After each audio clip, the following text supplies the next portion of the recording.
Hey, what's up, Internet? It's Clinton Davis, and I am kind of speaking off the cuff a little bit. Don't have a script fully prepared. I had to scrap my last video because I didn't really like it, and I'm going to replace it with this one. So, right off the bat, I want to talk about Mike Pence. Now, Mike Pence was in the news recently, and it's kind of a little bit of an overblown story.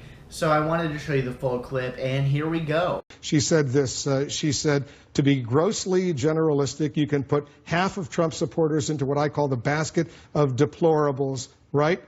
Racist, sexist, homophobic, xenophobic, Islamophobic, you name it.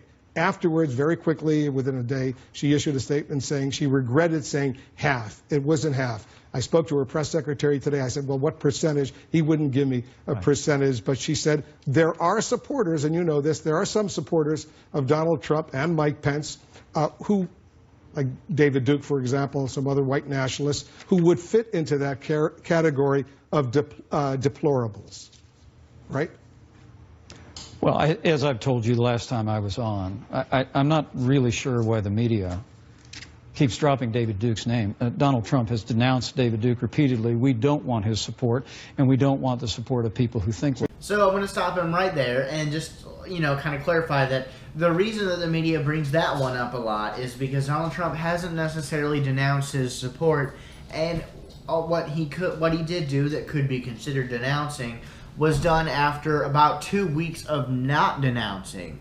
So there's that. And there's also the fact that sometimes if you have that many white supremacist supporters, you might want to rethink your policies. Like, of course, any candidate is going to have some supporters who are pretty shitty people.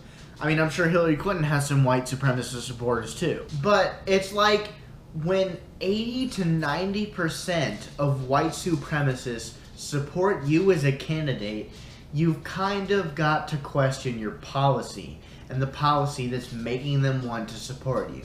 But I'm going to give him a chance to redeem himself. People who think so like you call him a deplorable. You would call him no, I don't. I'm not in the name-calling business, Wolf. You know me better than. And of course, everyone is going to blow that up into a big deal, as if he should just automatically call someone deplorable.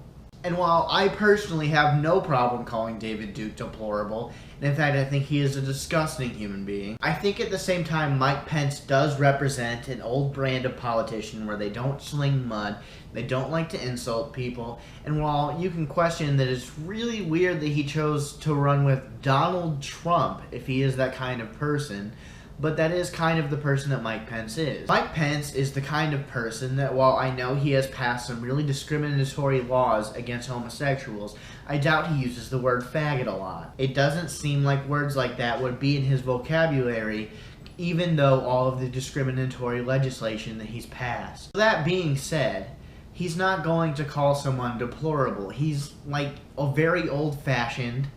It's not in his DNA. After that, this is kind of weird. He seems surprised that a candidate has called the supporters of their opposing candidate deplorable and insulted them when, I mean, that's what you do in politics, right? You insult your opposing candidate and their supporters. Well, I think it is an odd choice because it kind of makes it hard to catch some swing votes from Trump if they're told that because they're supporting him that you think that they're deplorable human beings. And while most people watching my videos, I hope, know that Trump has some very racist policies that he wants to implement and some very religiously discriminatory policies that he wants to implement, we have to understand that a lot of people are very stupid and can be swayed very easily, and Hillary Clinton kind of shuts people off by making the statement. But at the same time, you gotta sling mud at your candidate, especially in this race, when Donald Trump has called his opponents every name in the book.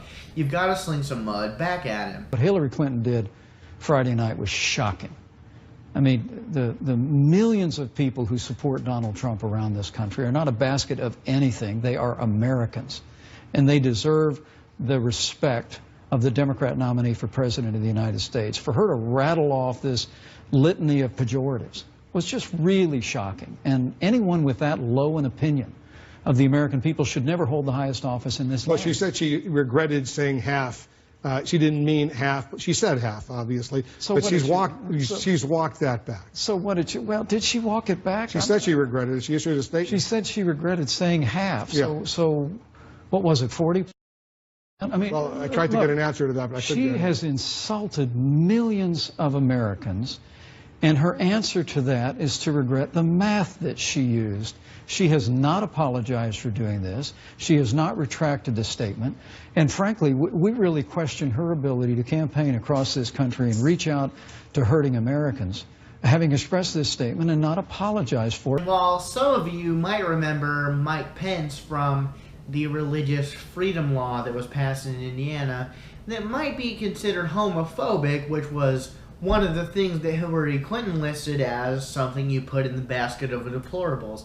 So it does seem a little bit odd, but I figured I would have to show you him defending that law because he doesn't seem to think that it's homophobic. Governor Mike Pence joins us now. Good morning, Governor. Thank you for joining us. Was it a Morning, mistake George. to sign Thanks for the opportunity.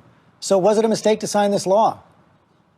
Absolutely not. The Religious Freedom Restoration Act was signed into federal law by President Bill Clinton more than 20 years ago, and it lays out a framework for ensuring that a very high level of scrutiny is given anytime government action impinges on the religious liberty of any American. After that, some 19 states followed that, adopted that statute, and after last year's Hobby Lobby case, Indiana properly brought the same version that then State Senator Barack Obama voted for in Illinois before our legislature.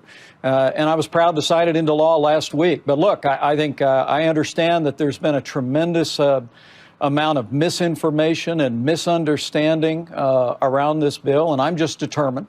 And I appreciate the time on your program. I'm just determined to clarify this. Well, this is about protecting the religious liberty. So just right off the bat, just the fact that he thanked George Stephanopoulos for letting him be on his show, it kind of seems way more, how do I put this, professional than Donald Trump. You know, he's doing an interview in a respectful manner, and that's not something Donald Trump has, I don't think, ever done. But this raises a question of, does Mike Pence know everything about this law? I found another clip of Mike Pence where he was talking about this law and talking about how he had been listening to people in the LGBT community. And he's basically saying that if you give him a bill, even if he disagrees with it, he will look through it thoroughly. But I would argue that if you don't think this law can be used to discriminate against homosexuals and people in the LGBT community, then I don't think you've read it. Problems that people have pointed out is that in Indiana, your civil rights laws don't include sexual orientation as a protected class. And even some of the supporters of the bill who appeared with you when you signed the bill, Eric Miller of Advance America, wrote that it will protect those who oppose gay marriage. He put up this example. He said, Christian bakers, florists, and photographers should not be punished for refusing to participate in a homosexual marriage. So this is a yes or no question. Is Advance America right when they say a florist in Indiana can now refuse to serve a gay couple without fear of punishment? Well, let me explain to you. The purpose of this bill is to empower, and has been for more than 20 years, George. This is not speculative.